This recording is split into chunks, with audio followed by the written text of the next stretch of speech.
मुंबई का एक बिल्कुल नॉर्मल सा दिन और इसी नॉर्मल से दिन में एक ऐसी घटना होती है जिसने पूरे देश का ध्यान अपनी तरफ खींच लिया। 24 अप्रैल 2012।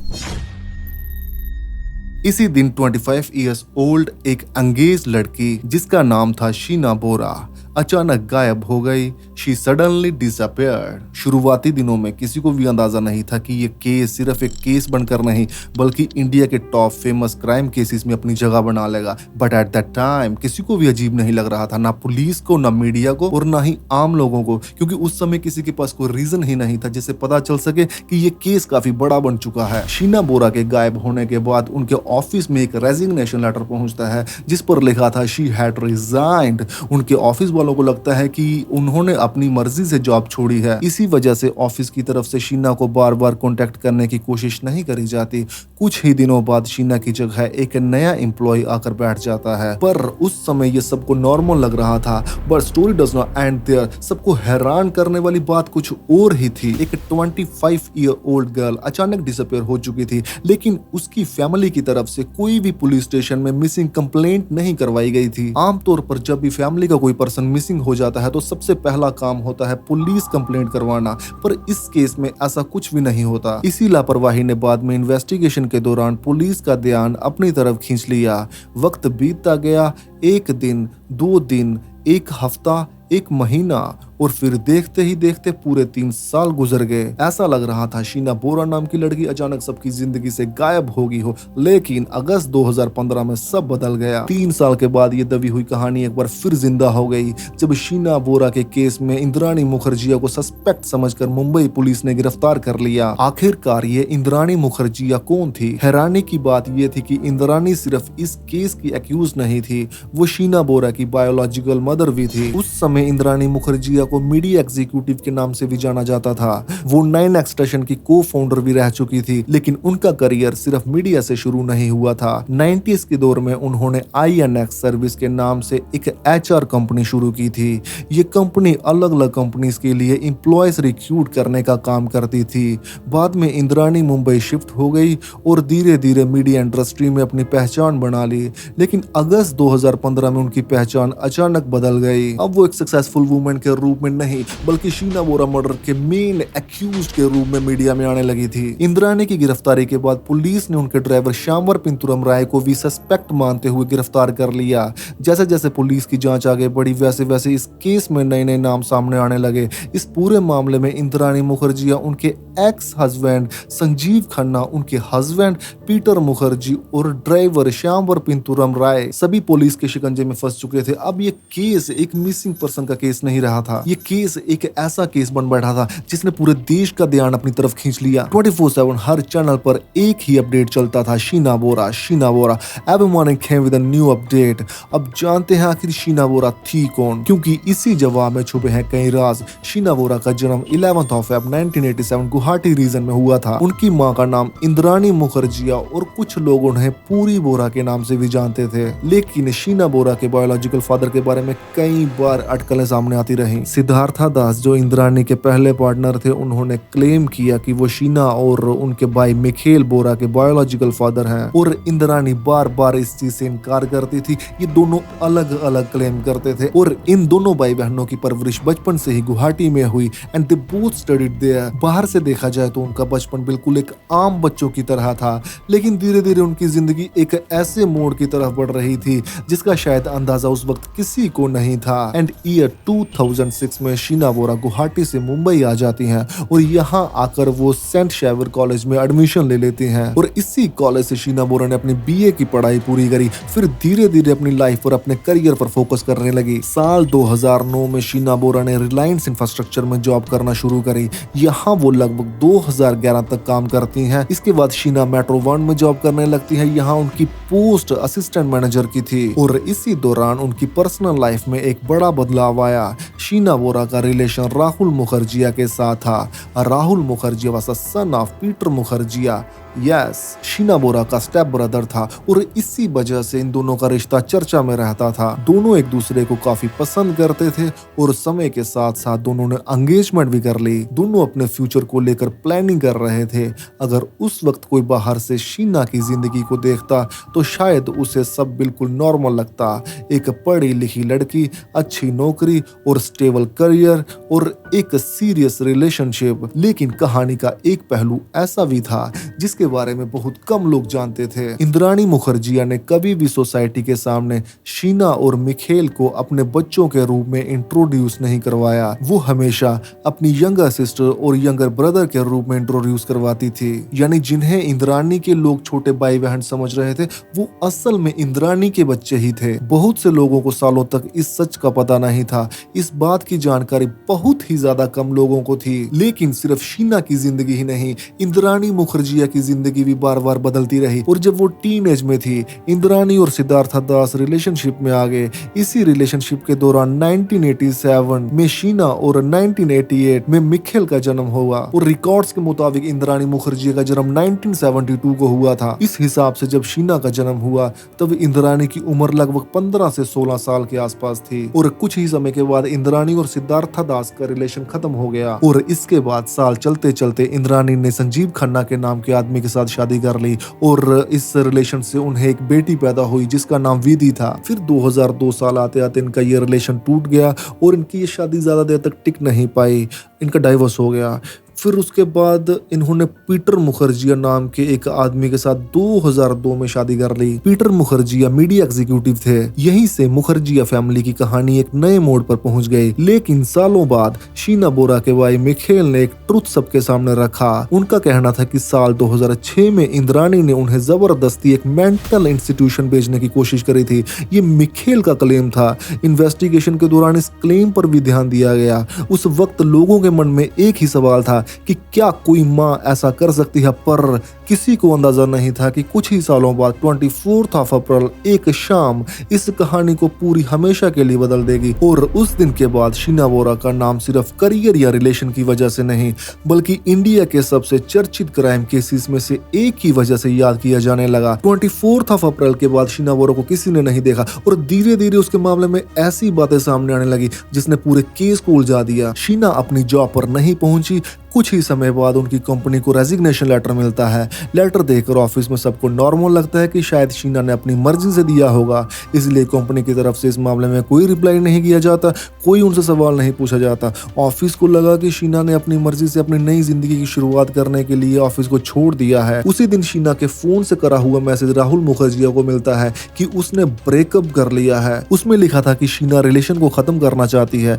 जिस लड़के से उन्होंने दुनिया बसाने के सपने सजाए उस लड़के के लिए ये नॉर्मल नहीं था। राहुल एकदम स्टक हो चुका था। जमीन से उसके पैर हट नहीं रहे थे। राहुल ने मैसेज पढ़ा। राहुल को लगा इसके पीछे कुछ ना कुछ गड़बड़ तो जरूर है, बट ध्यान से देखने पर राहुल को ये मैसेज शीना का करा हुआ नहीं लगा। तो राहुल ने बार बार शीना से कांटेक्ट करने की कोशिश करी। कॉल्स पर कॉल्स, मैसेज पर मैसेज, हर तरह से उन्होंने शीना तक पहुंचने की कोशिश करी, लेकिन उन्हें कोई जवाब नहीं मिल रहा था। और दूसरी तरफ इंद्राणी मुखर्जी का कहना था कि शीना स्टडी के लिए अमेरिका चली गई है। फैमिली की तरफ से बार बार यही बात कही जा रही थी। इसी वजह से शीना बोरा के गायब होने की कोई मिसिंग एफआईआर नहीं लिखवाई गई। और राहुल इस बात से बिल्कुल भी संतुष्ट नहीं था। वो बार बार पुलिस के पास जाता है, लेकिन उसे एक ही बात समझाई जाती है कि शीना अपनी मर्जी से अमेरिका गई है। पर इसी दौरान राहुल ने एक बात सामने रखी कि शीना का पासपोर्ट तो उसके पास है, वो अमेरिका कैसे जा सकती है। तो फैमिली की तरफ से कहा गया कि उसका डुप्लीकेट पासपोर्ट अप्लाई करा हुआ था, वो रिसीव हुआ जस्ट कुछ दिन पहले और वो अमेरिका शिफ्ट हो गई। और इसी दौरान राहुल के दिल के और दिमाग के दोनों तार ढीले हो चुके हैं। पर आपके मन में एक डाउट होगा कि इंद्राणी मुखर्जी की पीटर मुखर्जी के साथ 2002 में शादी हुई और वो रिलेशन में कैसे आ गई। एक्चुअल में राहुल मुखर्जी का बर्थ 80 से 90s के बीच में है। इसकी कोई परफेक्ट डेट इंफॉर्मेशन में नहीं है। राहुल मुखर्जी पीटर मुखर्जी की पहली वाइफ शबनम सिंह से हुआ था। इसी दौरान शीना और राहुल मुखर्जी की एज लगभग एक बराबर ही थी। शीना बोरा का नाम धीरे धीरे लोगों की यादों से धुंधला पड़ने लगा लगा था, लेकिन किस्मत को शायद कुछ और ही मंजूर था। और फिर आता है अगस्त 2015। एक ऐसी घटना होती है जिस घटना से शीना बोरा के केस का कोई लेना देना ही नहीं होता। एक आदमी से इलीगल पिस्टल पकड़ा जाता है, नाम श्यामावर पेंटूरम राय। उस वक्त किसी ने नहीं सोचा था कि यह गिरफ्तारी एक राज का ऐसा दरवाजा खोल देगी जो पिछले 3 साल से बंद पड़ा था। 21 अगस्त 2015 पुलिस इंटेरोगेशन के दौरान श्यामावर पेंटूरम राय ने एक ऐसी बात कही जिसे सुनकर पुलिस ऑफिसर्स भी हैरान रह गए। इन्वेस्टिगेशन के दौरान साल 2012 में हुए शीना बोरा मर्डर केस का जिक्र हो गया। ये वही शीना बोरा थी जिसे लोग 3 साल से मिसिंग समझ रहे थे और 3 साल के बाद ये मामला फिर से ताजा हो गया। और इस बार पुलिस का फोकस एक मिसिंग गर्ल का नहीं था बल्कि एक सस्पेक्ट मर्डर का था। सिर्फ 4 दिन बाद 25 अगस्त मुंबई पुलिस ने इंद्राणी मुखर्जी को गिरफ्तार कर लिया। इस गिरफ्तारी ने पूरे देश को हिलाकर रख दिया,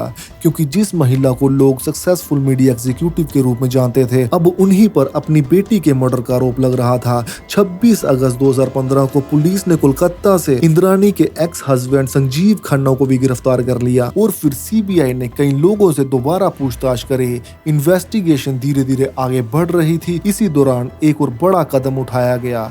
नवंबर 2015 में सीबीआई ने पीटर मुखर्जिया को भी गिरफ्तार कर लिया।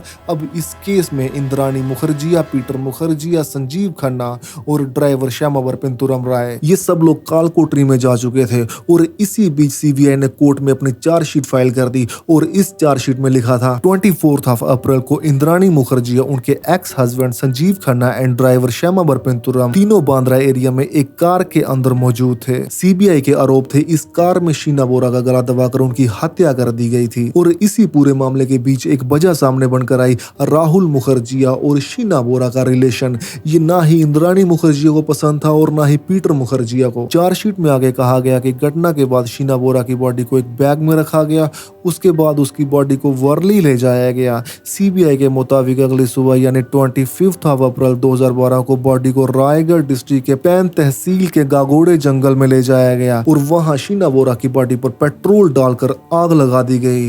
ये सीन की रिक्रिएशन श्यामावर पेंतुरम ने पुलिस के सामने करके दिखाई। मई 2012 में रायगढ़ के जंगल से कुछ ह्यूमन रिमेन्स मिले, लेकिन उनकी शिनाख्त नहीं हो पाई। मामला वहीं रुक गया। रिमेन्स बिल्कुल डीकम्पोज्ड हो चुके थे। लेकिन 2015 में जब श्यामावर राय से पूछताछ हुई और उसने अपना बयान दिया और यहीं से फॉरेंसिक इन्वेस्टिगेशन का एक नया चैप्टर शुरू हुआ। ह्यूमन रिमेन्स को दोबारा एग्जामिन किया गया और अब बारी थी ऐसे सबूतों की जो सालों पुरानी इस कहानी को साइंटिफिकली तरीके से समझने में मदद कर सकते हैं। जिस समय रायगढ़ डिस्ट्रिक्ट के जंगल से ह्यूमन रिमेन्स मिले थे जो डीकम्पोज्ड हो चुके थे, उस समय उन रिमेन्स को किसी ने शीना बोरा के मर्डर से नहीं जोड़ा था और ना ही उस समय शीना बोरा के मर्डर के बारे में कोई जानता था। ह्यूमन रिमेन्स से मिली फ्यूमर बोन यानी जांघ की हड्डी का डीएनए सैंपल लिया गया। इस डीएनए का कंपैरिजन इंद्राणी मुखर्जी के डीएनए से किया गया। फिर इसके बाद एक और टेस्ट करवाया गया जिसका नाम स्कल फेस सुपरइम्पोजिशन टेस्ट है। साफ शब्दों में कहे तो उसकी मिली हुई खोपड़ी को लेकर दूसरी तरफ पहचान करवाने वाले का फोटो लेकर उसके सर के साथ उसका स्कल मैच किया जाता है। ये टेस्ट फॉरेंसिक एक्सपर्ट सॉफ्टवेयर की मदद से करते हैं। इसमें उस इंसान के फेस की पूरी बनावट देखी जाती है, उसके आईज का स्ट्रक्चर, उसकी जो लाइन का स्ट्रक्चर और उसके नोज का स्ट्रक्चर और फिर चेहरे का ओवरऑल स्ट्रक्चर खोपड़ी के साथ कितनी हद तक मैच करता है। अगर इन फीचर्स में काफी हद तक मिलन दिखता है तो ये माना जा सकता है कि ये उसी फोटो वाले की खोपड़ी होगी। लेकिन यहाँ एक इम्पोर्टेंट बात भी है कि कोर्ट इसको 100% वैलिड नहीं कह सकता। ऐसे टेस्ट सिर्फ एक एविडेंसेस माने जाते हैं। इसका काम इन्वेस्टिगेशन को एक डायरेक्शन देना होता है। लेकिन फॉरेंसिक एविडेंसेस को लेकर यहीं पर सवाल खत्म नहीं होता।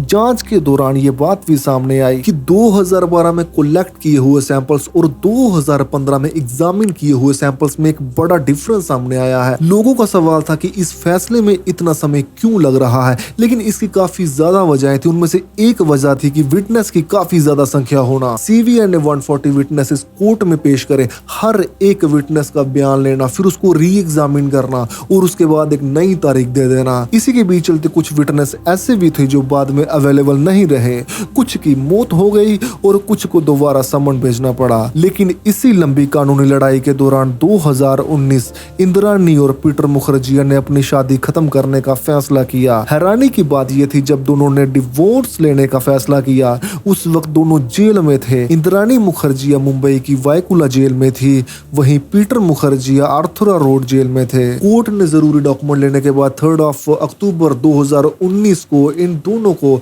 इनके म्यूचुअल कंसेंट से डिवोर्स दे दिया। इसके साथ ही लगभग 17 साल पुरानी शादी इनकी खत्म हो गई, लेकिन शीना बोरा केस की कानूनी लड़ाई अभी भी जारी थी और इसके कुछ ही समय बाद 2020 में पीटर मुखर्जी बेल पर बाहर आ जाते हैं और इंद्राणी मुखर्जी को भी 2022 में बेल मिल जाती है सुप्रीम कोर्ट से। इंद्राणी मुखर्जी उस समय लगभग 7 साल जेल में रह चुकी थी और अब 2 साल पहले साल 2024 में इस केस पर एक नेटफ्लिक्स डॉक्यूमेंट्री बनी जिसका नाम था the Indrani Mukherjee story blood truth. इस डॉक्यूमेंट्री के रिलीज होने के बाद ये केस एक बार फिर से चर्चा में आ गया, कई पुराने सवाल उठने लगे और नए लोग भी इस केस के बारे में जानने लगे। तो अब बात करें शीना बोरा के केस के 2026 के, जो अभी रिसेंटली अभी जो अपडेट्स हैं, तो रिसेंटली एक उनके होटल मैनेजर की डेथ हो चुकी है जो उनका विटनेस था। अभी सीबीआई ने नई दलील कोर्ट में दी है कि एक नया अपना विटनेस पेश करने की, और वो दलील उनकी पास हो गई है और कोर्ट ने इसकी इजाजत दे दी है। और इसी दौरान इसी महीने इंद्राणी मुखर्जी ने सुप्रीम कोर्ट से फॉरेन ट्रैवल की परमिशन भी लेना चाहिए, पर उन्होंने ये परमिशन रद्द कर दी। और वहीं इंद्राणी मुखर्जी की बेटी विधि ने भी कोर्ट में डिपोजिशन दिया कि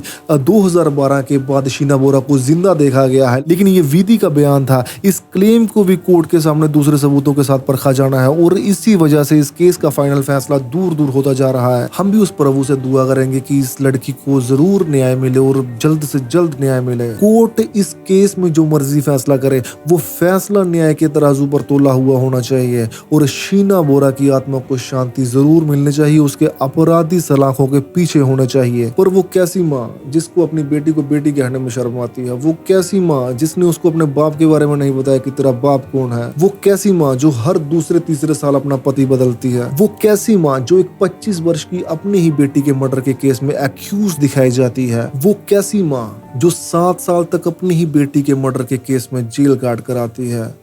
शीना बोरा को जरूर न्याय मिले, हमारी ऊपर वाले से यही दुआ है। धन्यवाद।